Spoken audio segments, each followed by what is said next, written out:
자, 보복이라는 걸 한번, 복수라는 것을 한번 생각해 보죠. 민수기 35장 12절을 한번 보겠습니다. 이는 너희가 복수할 자에게서 도피하는 성을 삼아 살인자가 회중 앞에 서서 판결을 받기까지 죽지 않게 하기 위함이니라. 자, 민수기 35장은 지금 뭐에 대한 이야기를 쓰고 있냐면 도피성에 대한 이야기를 쓰고 있습니다. 물론 신명기 19장에도 써 있고 여호수아 20장에도 써 있습니다. 이 도피성이라는 게요. 자, 민수기 35장에 12절만 있는 게 아니라 19절도 한번 읽겠습니다. 민수기 35장 19절 말씀, 피를 보복하는 자는 그 살인한 자를 자신이 죽일 것이니 그를 만나면 죽일 것이요. 이게 지금 누가 성경을 쓰는 거예요? 모세를 통해서 하나님이 쓰시는 겁니다. 피의 보복이에요. 반드시 죄를 지면 보복을 당해야 된다는 겁니다. 복수해야 된다. 그래서 여러분과 저는 선악으로 딱 구분해서 사람을 볼 때 어떤 복수극을 할 때 누가 잘못이 엄청나게 있다 그러면 복수하면 시원한 겁니다. 가슴이. 왜? 인간은 원래 근본적으로 그 마음을 가지고 있다는 거죠. 그래서 누군가 잘못했는데 잘못했으면 꼭 요번에도 뉴스에 보니까 애기한테 양부모가 잘못한 게 있었죠. 그러니까 뉴스에 뭐라 그래요? 사형 때렸잖아요. 그러니까 사람들이 어때요? 야, 왜 사형을 때려? 그러면 안 돼. 이런 말 한 사람도 없어요. 사형을 왜 때리냐 이런 말 없어요. 잘했다 그러죠. 사형을 때려야 돼 막 이런다고요. 왜? 그렇게 말함으로써 선과 악을 딱 갈라서 악은 그렇게 하나님께서 복수를 해야 돼. 그러니까 사람을 통해서라도 복수가 이루어져야 된다고 그렇게 사람들은 여깁니다. 그게 사람들의 마음이에요. 여러분도 그렇게 복수하실 거예요? 복수하시고 싶으세요? 그렇게? 하나님이 어떤 생각 가지고 있나 이런 건 다 집어쳐버리고 그냥 세상에서 잘못했으면 검사가 사형 때리듯이 그냥 복수 한번 해버리면 좋을 것 같아요. 저는 세상 이야기 잘 하지 않습니다. 성경 이야기를 하는 거예요. 제가 성경에 있는 이야기를 가르쳐 드릴게요. 자, 민수기 35장 19절, 피를 보복하는 자는 그 살인한 자를 자신이 죽일 것이니 그를 만나면 죽일 것이다. 21절, 아기를 가지고 손으로 쳐 죽이면 그 친자는 반드시 죽일 것이니 이는 살인하였습니다. 피를 보복하는 자는 살인자를 만나면 죽일 것입니다. 자, 24절, 회중의 친자와 피를 보복하는 자 간에 이 규례대로 판결하여. 25절, 피를 보복하는 자의 손에서 살인자를 건져내어 그가 피하였던 도피성으로 돌려보낼 것이요, 그는 거룩한 기름 부음을 받은 대제사장이 죽기까지 거기 거주할 것이니라. 자, 대제사장이 죽기 전까지 있으라는 거예요. 도피성으로 잠깐 도망가래요. 그죠? 피를 반드시 보복해야 되는데, 그래서 살인자를 반드시 피의 보복을 누군가가 해야 되는데 도망치게 해서 도피성으로 도망가게 되면 거기에 있는 대제사장이 살아있을 동안에 그냥 있고 죽으면 이제 이것이 끝나는 거예요. 그러니까 죽을 때까지 이것이 거기에서 못 나와요. 도피성에서. 그러니까 도피성은 어떤 면에서 보면 지금 우리나라나 지금 세상에서 볼 때는 어떤 것 같아요? 도망쳤는데 거기서 계속 있어야 돼요. 대제사장이 죽을 때까지 거기에. 어떤 것 같아요? 뭐 같아요? 예? 감옥 같으죠? 못 나온다니까요. 거기서 못 나온다고. 나오면 피해 보복자가 죽여버린다고요. 이해가 되겠어요? 그러니까 거기서 못 나온다고. 그러니까 이 도피성은 한마디로 도망가는 장소인데, 여러분 그 죄를 지면 옛날에 율법적으로 따지면 눈은 눈으로 이는 이로 했으니까 지금 그렇게 법을 때리는 데가 없죠. 우리나라도. 그죠? 그래서 뭐 잘못 눈깔 막 뽑아버리고 막 이는 저쪽에서 이빨 막 벤치로 뽑아버리고 죽이면 반드시 죽여버리고 이러지 않잖아요. 지금도 판결을 내리잖아요. 그죠? 뭐 판결 내려서 뭐 몇 년 어디 있으라고, 감옥에 있으라고 그러잖아요. 그죠? 감옥에 있으면 감옥에 있으면 안전하잖아요. 이 사람 죽는 거 아니잖아요. 감옥에 있으면 밥도 하루 3끼 주고요, 운동도 시켜주고 다 합니다. 잠도 재우고. 그렇죠? 그러니까 도망가서 잠깐 거기에 있는 거예요. 근데 여기 도피성이라고 하는 건 대제사장이 죽기까지 거기에 숨어 있으라는 겁니다. 그죠? 감옥 같은 거예요. 어떤 면에서는, 그죠? 자, 그러니까 우리가 한번 도피성 그러니까 굉장히 좋은 줄만 아는데 그렇지 않아요. 도피성이라고 하는 건 감옥 같은 겁니다. 여러분, 교회에 왔어요. 교회가 즐거운 곳이에요, 감옥 같은 곳이에요? 예? 즐겁다 그러면 은혜 받은 거고요, 은혜 받지 못했으면 감옥 같은 것입니다.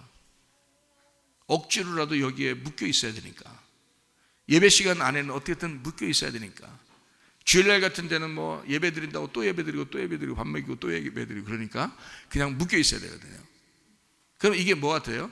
자기를 억압하는 감옥 같은 거죠. 그러니까 자기가 영적으로는 도피성인데 죄를 해결하려고 도망온 곳인데, 그렇죠? 근데 어떻게 보면 여기에 묶어놓고 있다는 거죠. 이게 감옥 같은 거죠. 한쪽 면을 얘기한 겁니다, 제가 얘기하는 건요. 그러니까 어떻게 보면 무덤 같은 곳이라는 거죠. 그러니까 죽어버려야 그냥 아예 편한 거예요. 무덤은 아예 죽어버려야 편한 거야, 그죠? 그러니까 감옥이라는 건 살아있는 동안, 자, 무기징역이 더 안 좋은 거겠어요? 사형이 더 안 좋은 거겠어요? 무기징역이 더 훨씬 괴로운 겁니다. 차라리 죄를 짓고 구형받아서 그 다음날 사형당하면 뭐 어디든 가겠지, 이 땅에서는, 그죠? 근데 무기징역은 감옥에서 그냥 평생 살아야 돼, 죽을 때까지.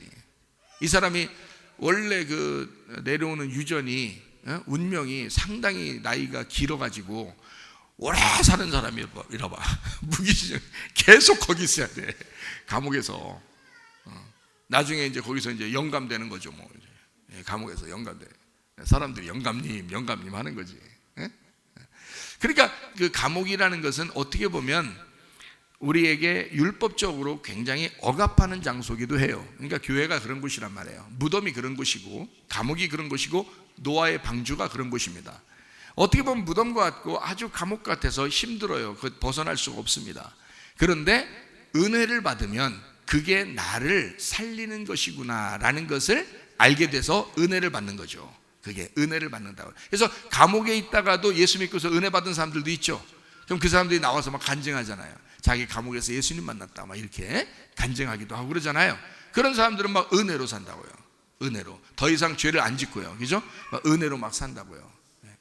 자, 그러니까 잘 생각해 보면 지금 도피성이라고 하는 걸 우리가 좀 이해를 하셔야 돼서 그런 거예요. 감옥 같지만 어떻게 보면 우리를 도피하게 하는 장소고 우리를 구원하는 장소인데 감옥 같은 곳이다 라는 그런 얘기입니다. 자, 27절, 피를 보복하는 자가 도피성 지경 밖에서 그 살인자를 만나 죽일지라도 피 흘린 죄가 없다. 자, 이 사람이 도피성으로 도망갔는데 이 도피성에서 너무 갑갑해가지고 밖으로 나왔어요. 근데 피를 보복하는 자가 죽였어.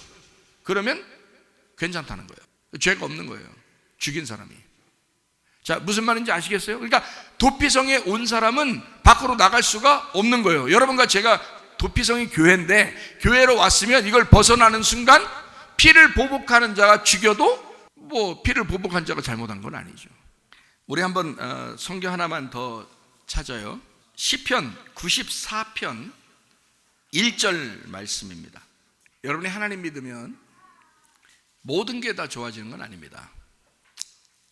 근데 하나님이 어떤 하나님인지를 알려주려고 그렇게 한 거고요, 하나님이 어떤 하나님인지 알게 되면 이제 그때부터는 은혜가 뭔지를 깨닫게 되는 거예요. 그래서 하나님은 무섭게 등장을 합니다. 자, 시편 94편 1절 말씀 보니까 여호와여 복수하시는 하나님이여, 복수하시는 하나님이여 빛을 비추어 주소서. 하나님 어떤 하나님이요? 복수하시는 하나님.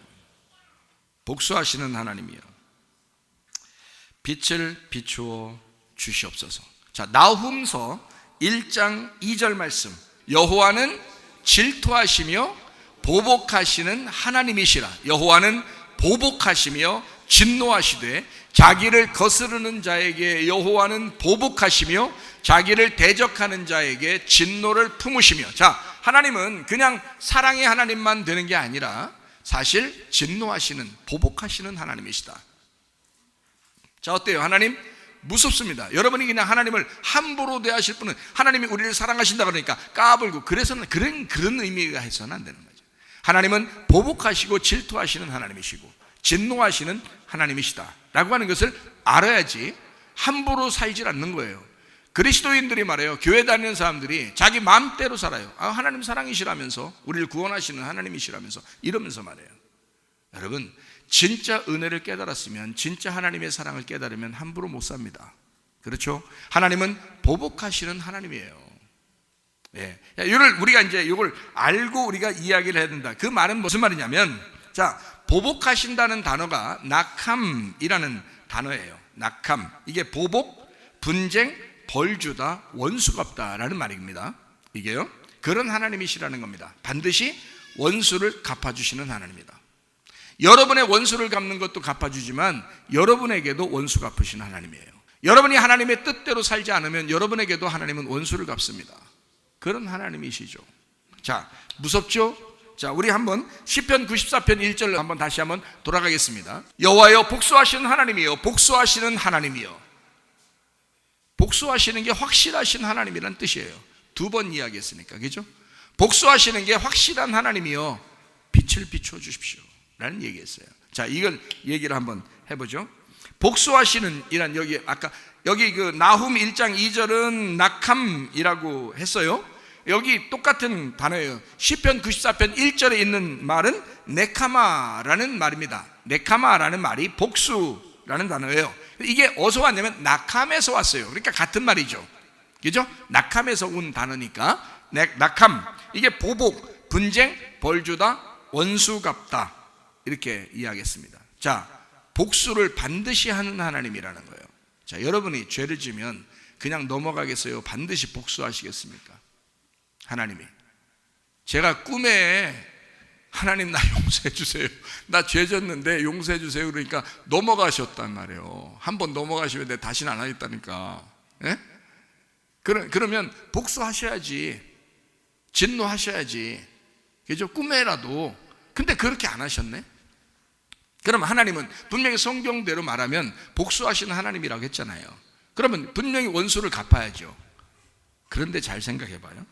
자, 시편 93편 1절에 어둠 가운데 복수하신다, 질투하신다, 복수하신다, 보복하신다 라고 하는 것은요, 어떤 하나님이냐면 어둠의 하나님이십니다. 자, 어둠 가운데 계신 하나님. 그러니까 빛을 비춰주세요 그러잖아요. 어둠 가운데 있는 하나님, 빛의 하나님이 되시옵소서, 그 말이죠. 어둠 가운데 있는 하나님, 내게 빛의 하나님 좀 되세요, 이 말이에요. 그러면 어둠이라고 하는 건 뭐 때문에 어두워졌어요? 죄 때문에 어두워진 거예요. 하나님은 원래 죄가 없죠. 그런데 이 죄를 진 인간들을 위하여 이 어둠 가운데 하나님이 친히 찾아오셨어요. 누가 찾아오셨어요? 하나님의 아들이 이 어둠 가운데 찾아오셨어요. 맞죠? 그러니까 하나님의 아들이 어둠 가운데 찾아오셨으니 어둠의 하나님은 반드시 이 아들을 어떻게 해야 돼? 죽여서 보복해야 된단 말이에요. 사실은 그 어둠이 누구 때문에 왔는데, 사실은 나 때문에 그 어둠이 왔고, 내가 어둠이고 내가 죄인인데 나를 죽여야 할, 나를 죽여서 보복하셔야 할, 복수하셔야 할 하나님이, 그래야 눈은 눈이고 이는 이 깨끗하게 복수하는 건데, 나를 대신해서 하나님의 아들이 이 땅에 내려와 하나님이 그 아들을 어둠 가운데 보내서 하나님의 아들에게 복수하셔버리는 거예요. 자기가 자기 아들에게, 자기가 자기에게 복수해버리는 거예요. 한번 복수해서 완전히 죽여버리면 더 이상 보복할 필요가 있어요, 없어요? 없죠. 다시 뭐 살렸다 보복해요? 그러지 않죠. 한번 보복하면 끝나는 거거든요. 복수하시면 끝나는 거거든요. 여러분이 어떤 미워하는 사람이 있는데 그 사람을 너무너무 저주해서 인형 하나를 만들어 바늘로 막 찔렀어. 어? 아니 그런 이제 뭐 드라마도 있으니까 하는 얘기예요. 인형을 이렇게 만들어 가지고 막 바늘로 막 찔렀어. 근데 이상하게 자고 일어났더니 말이요, 그 사람이 바늘에 찔려 죽었네. 자기는 분명히 인형을 찔렀는데 자고 일어났더니 죽어 있는 거예요. 자, 더 이상 인형 바늘로 찔르고 싶어, 안 찔르고 싶어? 안 찔르고 싶어. 이미 죽었잖아. 이미 죽었는데 또 인형 갖다가 또 막 찌르고 있어? 미쳤어? 미친놈 된 거예요 갑자기? 이거 아니잖아, 그죠? 이미 죽었잖아요. 이미 보복은 끝난 거야. 복수가 완전히 종결됐어요. 죽어버렸기 때문에. 상대방이 죽어버렸기 때문에 복수가 끝난 거예요. 자, 복수하시는 하나님은 반드시 누군가를 복수해야 돼. 근데 나를 복수하고 싶지가 않아. 자기가 자기를 복수하고 싶은 거야. 자기가 자기를 보복하고 싶은 거야. 그래서 아들이 내려오게 해서 아들을 죽여버린 거야. 그래서 십자가에서 예수님이 자기 하나님 아버지에게 뭐라고 얘기했어요? 엘리 엘리 라마 사박타니. 무슨 말이야? 아버지, 하나님. 그것은 아버지라고 안 했어요. 하나님 어찌하여 나를 버리십니까? 그랬어요. 왜요? 그게 보복이니까. 그게 복수니까.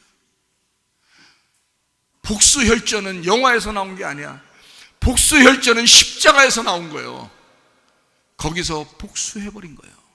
그리고 그 복수극은 끝났어. 죽음으로. 이해가 돼요? 그래서 여러분과 저는 복음을 받고 은혜를 받고 하나님의 사랑만 받고 살아갈 수 있게 되었다 그 말입니다. 그래서 복수하시는 하나님이여, 이제 빛을 비추소서. 은혜를 주십시오. 복음을 주십시오. 우리가 그 안에서 살게 해주십시오. 이 사람은 예수의 그 사랑을 깨달은 사람은 함부로 살아갈 수가 없다. 이해가 되시겠어요? 하나님은 복수하시는 하나님이다. 반드시 갚아주시는 하나님이다. 그 말은 어둠 가운데 계신 율법의 하나님이다 이 말입니다. 눈은 눈으로 이는 이로 반드시 율법의 하나님이야. 그러나 아들에게 복수를 다 이루고 난 다음에 빛을 비추소서. 용서해 주십시오. 빛 가운데 계신 하나님이시여. 이렇게 되는 거죠. 자, 무슨 말인지 아시겠죠? 여러분과 저는 주님의 은혜 가운데 살아가는 사람들입니다. 그럼에도 불구하고 우리는 사람들을 미워할 수가 있습니다.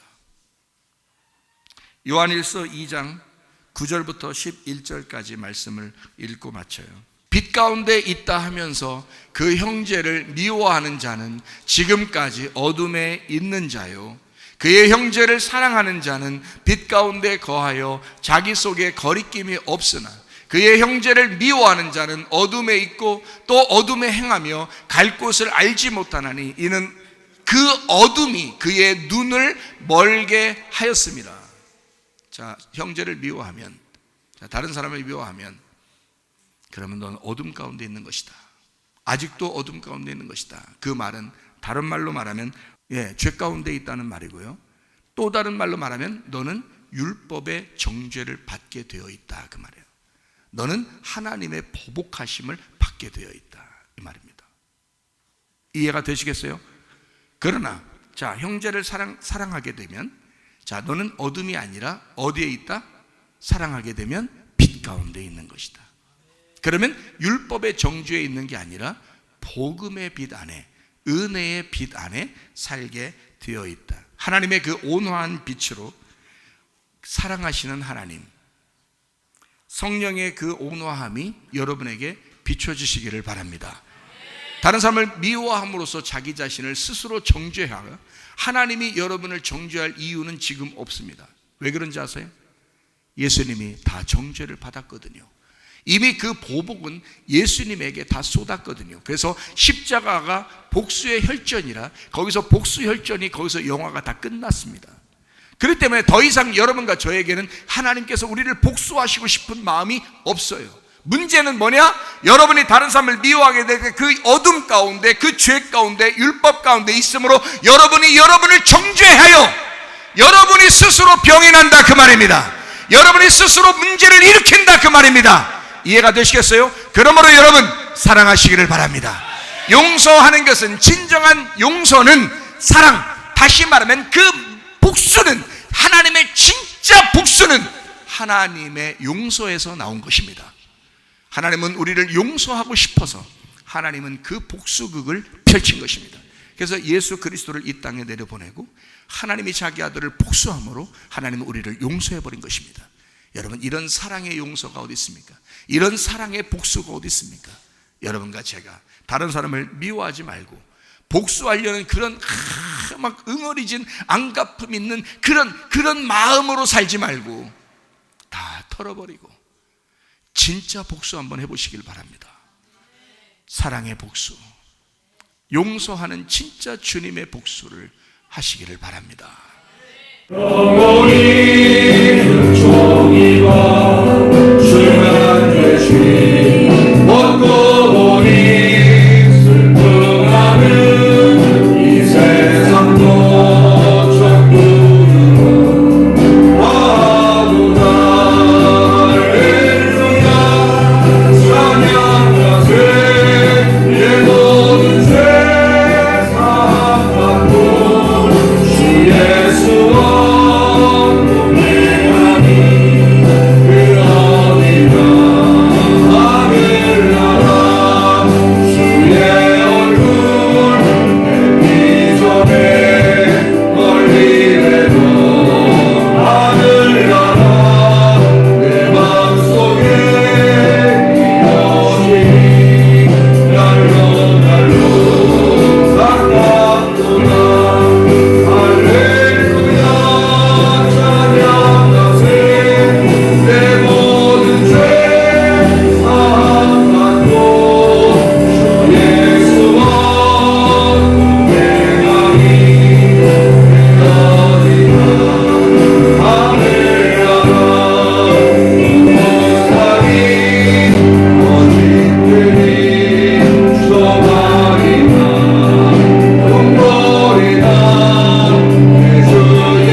기도하겠습니다.